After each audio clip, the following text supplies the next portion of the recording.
तो हेलो दोस्तों, स्वागत है आप सभी लोगों का हमारे यूट्यूब चैनल सम्राट के में। तो दोस्तों, मेरा नाम है आकाश स्टूडेंट। इस वीडियो में हम बात करने वाले हैं महातांडव सीरीज जैसा कि चल रहा है, और महातांडव सीरीज में सामाजिक विज्ञान का क्लास 6वां लेकर आ गया हूँ स्टूडेंट। ठीक है, क्लास फर्स्ट से लेकर क्लास 5 तक अगर वीडियो नहीं देखे हैं तो डिस्क्रिप्शन में लिंक मिलेगा, उसको एक एक वीडियोज़ आपको देखना है स्टूडेंट। ठीक है, और ये आज क्लास 6वां है। अगर सभी वीडियो का महातांडव सीरीज देखना चाहते हैं तो चैनल के प्ले लिस्ट पर जाइए, वहाँ पर लिखा महातांडव सीरीज 2021 बोर्ड एग्जाम, क्लिक करेंगे सभी वीडियोज़ मिल जाएंगे और उसको तैयार करके जाना आपको। ठीक है स्टूडेंट, चलिए वीडियो को अगर शेयर नहीं किया तो वीडियो को पहले शेयर कर दीजिए, और लाइक नहीं है तो लाइक कर दीजिए। चैनल पर न्यू है तो चैनल को भी सब्सक्राइब कर लीजिए स्टूडेंट। ठीक है, चलिए आज की वीडियो हम स्टार्ट करते हैं स्टूडेंट।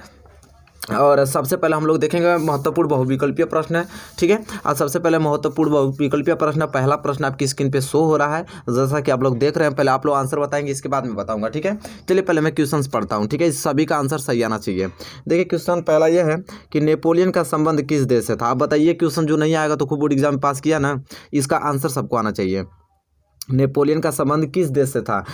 जर्मनी से था कि इटली से था कि फ्रांस से था, इंग्लैंड से? बताइए, इन चारों ऑप्शन में से कौन सा ऑप्शन सही है? सबको मालूम है कि नेपोलियन का संबंध किस देश था? फ्रांस से था। ठीक है, उम्मीद करता हूँ सभी ने आंसर सी दिया होगा। ठीक है, ऑप्शन सी इस क्वेश्चन का क्या हो गया है? सही आंसर हो गया स्टूडेंट। ठीक है, चलिए क्वेश्चन नंबर दूसरे क्यों अग्रसर होते हैं, इसका भी आंसर सही आना चाहिए सभी लोगों का। महामंदी का प्रारंभ किस वर्ष हुआ? महामंदी का प्रारंभ किस वर्ष हुआ? 1919, 1924, 1929 की 1934? बताइए, इन चारों ऑप्शन में से कौन सा ऑप्शन सही होगा कि महामंदी का प्रारंभ किस वर्ष हुआ? चलिए स्टूडेंट, मैं इसका सही आंसर बताने वाला हूँ, आप लोग मैच करा लीजिएगा। तो महामंदी का प्रारंभ किस वर्ष हुआ? तो 1929 ईस्वी में। ठीक है, ऑप्शन सी इस क्वेश्चन का क्या हो गया है? सही आंसर हो गया स्टूडेंट। सबका सही रहा होगा, मैं उम्मीद करता हूँ। ठीक है, चलिए क्वेश्चन नंबर दूसरा क्लियर हो गया ना स्टूडेंट। अब हम बढ़ेंगे अगले क्वेश्चन की ओर, क्वेश्चन नंबर तीसरे की ओर। और स्टूडेंट क्वेश्चन नंबर तीसरा कह रहा है कि भारतीय संविधान की 8वीं अनुसूची में कितनी भाषाओं का समावेश है? सबको आना चाहिए क्वेश्चन। भारतीय संविधान की 8वीं अनुसूची में कितनी भाषाओं का समावेश है स्टूडेंट? 20, 22, 24 की 26? बताइए कि इन चार ऑप्शन में से कौन सा ऑप्शन सही होगा। चलिए मैं इसका सही आंसर आप लोगों को बता देता हूं कि भारतीय संविधान की 8वीं जो अनुसूची है, इसमें कितनी भाषाओं का समावेश किया गया? तो 22। ऑप्शन 20 क्वेश्चन का सही हो जाएगा। ठीक है, आंसर 22 भाषाओं का समावेश हुआ स्टूडेंट। ठीक है, क्वेश्चन नंबर तीसरा का ऑप्शन 20 सही आंसर हो गया है। हम बढ़ेंगे अगले प्रश्न की ओर, प्रश्न नंबर चौथे। और प्रश्न नंबर चौथा कह रहा है कि भारत में यहाँ औरतों के लिए आरक्षण की व्यवस्था है? लोकसभा में कि विधानसभा में कि मंत्रिमंडल की पंचायती राज की संस्थाएं में? भारत में यहाँ औरतों के लिए आरक्षण की व्यवस्थाएं दी गई है, किसमें? इसमें चार ऑप्शन बताइए कौन सा ऑप्शन सही है, बहुत ही ज़्यादा मोस्ट इंपॉर्टेंट है। तो भारत में यहाँ औरतों के लिए आरक्षण की व्यवस्था की गई है पंचायती राज की संस्थाएं में। ठीक है, ऑप्शन डी इस क्वेश्चन का क्या हो जाएगा? सही आंसर हो जाएगा। उम्मीद करता हूँ कि सभी ने आंसर सही दिया होगा। क्वेश्चन नंबर चौथा क्लियर हो गया स्टूडेंट। क्वेश्चन नंबर 5 की ओर बढ़ चलते हैं। चलिए स्टूडेंट, देखिए क्वेश्चन नंबर 5 में क्या बोला, बहुत ही मोस्ट इंपॉर्टेंट प्रश्न है। विश्व व्यापार संगठन की स्थापना कब हुई? चलिए इसका सही आंसर सभी लोग दीजिए कि विश्व व्यापार संगठन की स्थापना कब हुई? 1 जनवरी 1993 को, कि 1 जनवरी 1995 में, कि 1 जनवरी 1990 में, कि 1 जनवरी 1985 में? बताइए, इन चारों ऑप्शन में कौन सा ऑप्शन सही होगा कि विश्व व्यापार संगठन की स्थापना कब हुई? चलिए मैं इसका सही आंसर बता रहा हूँ, आप लोग मैच करा लीजिए। तो विश्व व्यापार संगठन की स्थापना हुई 1 जनवरी 1995 ईस्वी में। ठीक है, ऑप्शन 20 क्वेश्चन का क्या हो जाएगा? सही आंसर हो जाएगा। चलिए अब यहाँ बहुविकल्प खत्म होता हुआ तो हम कुछ मोस्ट इंपॉर्टेंट अति लघु उत्तरीय पढ़ लेते हैं। और अति लघु उत्तरीय महत्वपूर्ण प्रश्न पहला, जो कि बहुत ही ज़्यादा महत्वपूर्ण प्रश्न है कि चादर अपर्दन किसे कहते हैं? बहुत बार विगत वर्षों से बहुत बार लगातार पूछा आ रहा है। ठीक है, कि चादर अपर्दन किसे कहते हैं? आइए उत्तर के माध्यम से जानते हैं कि चादर अपर्दन किसे कहते हैं। तो कह रहा है कि कई बार जल विस्तृत क्षेत्र को ढके हुए ढाल के साथ नीचे की ओर बहाता है। कई बार जो जल होता है विस्तृत क्षेत्र को ढके हुए ढाल के साथ नीचे की ओर बहता है। ऐसी स्थिति में इस क्षेत्र की ऊपरी मृदा घुलकर जल के साथ बह जाती है, उसे चादर अपर्दन कहते हैं। बहुत ही ज़्यादा मोस्ट इंपोर्टेंट प्रश्न स्टूडेंट, इसको तैयार करके जाइएगा आप लोग। ठीक है, चलिए ये क्वेश्चन नंबर पहला, उम्मीद करता हूँ कि क्लियर हो गया होगा अति लघु उत्तरीय का। ठीक है, नो डाउट आपको होगा क्वेश्चन नंबर पहले में। चलिए क्वेश्चन नंबर दूसरे के ऊपर चलते हैं। क्वेश्चन नंबर दूसरा स्टूडेंट ये कह रहा है कि एकात्मक शासन व्यवस्था से क्या तात्पर्य? बहुत ही ज़्यादा वेरी वेरी मोस्ट इंपोर्टेंट आप लोगों को करा रहा हूँ। ठीक है, कोई रोकेगा नहीं आप लोगों को बोर्ड एग्जाम में 90+ लाने से। एकात्मक शासन व्यवस्था से क्या तात्पर्य है? तो स्टूडेंट देखिए, अब हम जानेंगे कि एकात्मक शासन व्यवस्था क्या होती है। तो एकात्मक शासन व्यवस्था में एक स्तरीय सरकार होती है। कितनी? एक स्तरीय सरकार होती है। बाकी इकाइयाँ उसके अधीन होकर काम करती हैं। इसमें केंद्रीय सरकार प्रांतीय या स्थानीय सरकारों को आदेश दे सकती है। इसमें जो केंद्रीय सरकार होती है वो प्रांतीय एवं स्थानीय सरकारों को आदेश दे सकती है। ठीक है, तो एकात्मक शासन व्यवस्था से क्या तात्पर्य यहाँ आपने जान गया। बहुत ही ज़्यादा महत्वपूर्ण प्रश्न है। क्वेश्चन नंबर दूसरा ये भी आपने नोट कर लिया। हम क्वेश्चन नंबर तीसरे की ओर बढ़ते हैं। चलिए स्टूडेंट देखिए क्वेश्चन नंबर तीसरा है जो कि बहुत ही ज़्यादा महत्वपूर्ण प्रश्न है। 5-7 साल से लगातार ये क्वेश्चन मैं देख रहा हूँ इसको। ठीक है, कि नारीवाद क्या था, नारीवाद क्या था स्टूडेंट, बहुत ही ज़्यादा मोस्ट इंपॉर्टेंट प्रश्न है। चलिए मैं इसका उत्तर आप लोगों को बताता हूँ, इसके किसी कीमत पर लिख के तैयार कर लीजिएगा स्टूडेंट।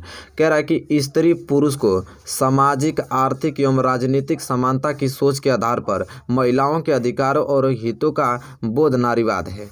ठीक है, कह रहा है कि स्त्री व पुरुष को सामाजिक आर्थिक एवं राजनीतिक समानता की सोच के आधार पर महिलाओं के अधिकारों और हितों का बोध क्या कहलाता है, नारीवाद कहलाता है। यह क्वेश्चन बहुत ही ज़्यादा मोस्ट इंपॉर्टेंट है स्टूडेंट, नोट कर और याद करके आप लोग जाइएगा इस एग्जाम में। ठीक है, चलिए क्वेश्चन नंबर तीसरा भी आपने कवर कर लिया है, तो क्वेश्चन नंबर चौथे की ओर बढ़ चलते हैं। और क्वेश्चन नंबर चौथा भी बहुत ही ज़्यादा मोस्ट आईएमपी प्रश्न है, क्योंकि कह रहा है इसमें कि भारत के परमाणु संयंत्रों के नाम बताइए। या तो क्वेश्चन दो तरीके से पूछता है, इस प्रकार भी पूछ लेगा कि भारत के 2 आणविक ऊर्जा केंद्रों के नाम बताइए। ठीक है, तो देखिए बहुत ही ज़्यादा मोस्ट इंपॉर्टेंट है। तो देखिए इसका उत्तर लिखेंगे, 2 पूछा हम बहुत सारा लिख देते हैं ताकि आपको कोई याद हो जाए। तो भारत के प्रमुख परमाणु संयंत्रों में यहाँ पे काकरापारा जो कि गुजरात में है, और तारापुर महाराष्ट्र, और रावत भाटा राजस्थान में है, नरौरा उत्तर प्रदेश में, और कैगा कर्नाटक में, और कल्पकम तमिलनाडु प्रमुख हैं। ठीक है, तो यहाँ सब भारत के प्रमुख परमाणु संयंत्र के नाम हैं।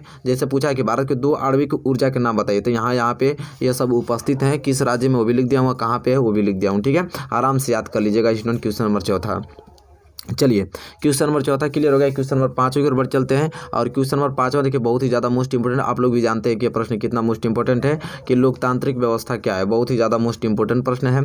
आप देखिए इसको तैयार कर लीजिए स्टूडेंट आप लोग। लोकतांत्रिक व्यवस्था क्या है, तो देखिए मैं आपको बताता हूँ किस प्रकार लिखना आपको।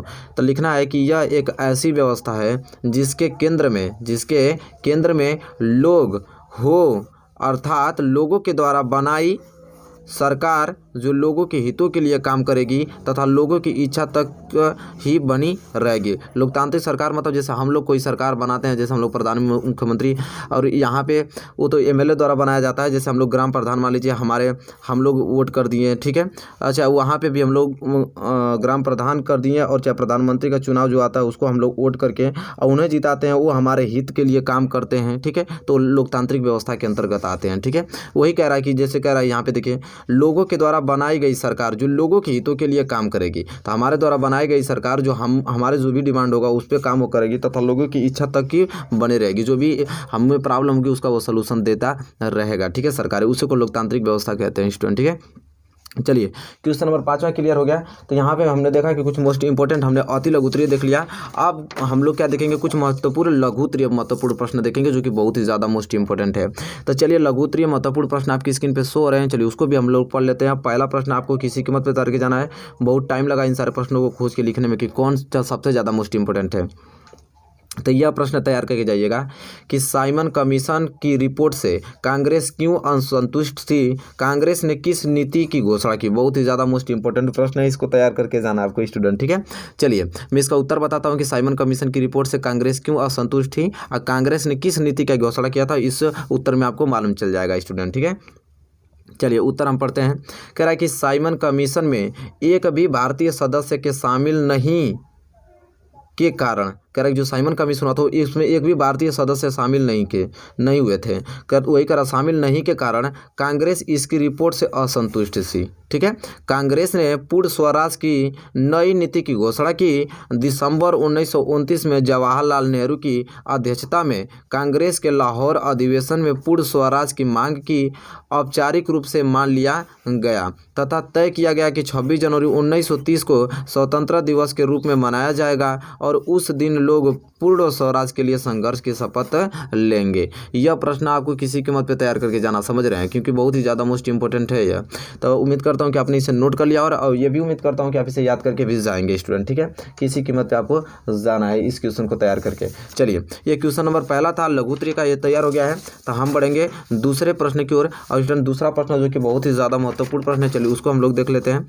और यहाँ पे जैसा कि देख पा रहे हैं, दूसरा प्रश्न यह है कि व्यापार से आप क्या समझते हैं। यह प्रश्न देखिए बहुत ही ज़्यादा मोस्ट IMP में बता रहा हूँ आप लोगों को।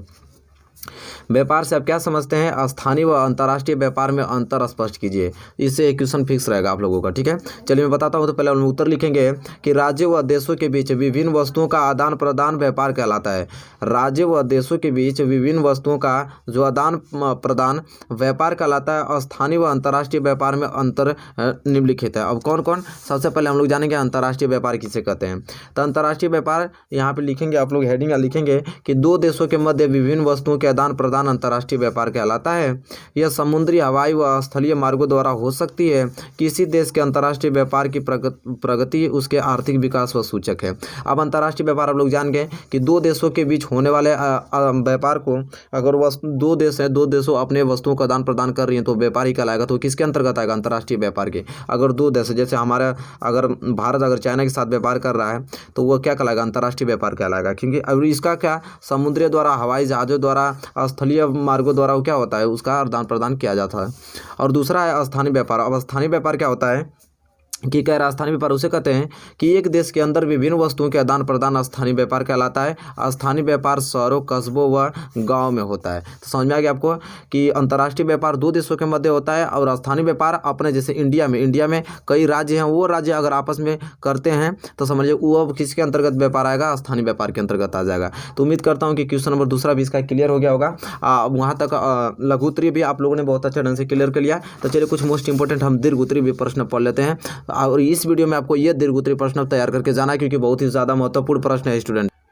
7 नंबर का पूछा जाता है, ठीक है।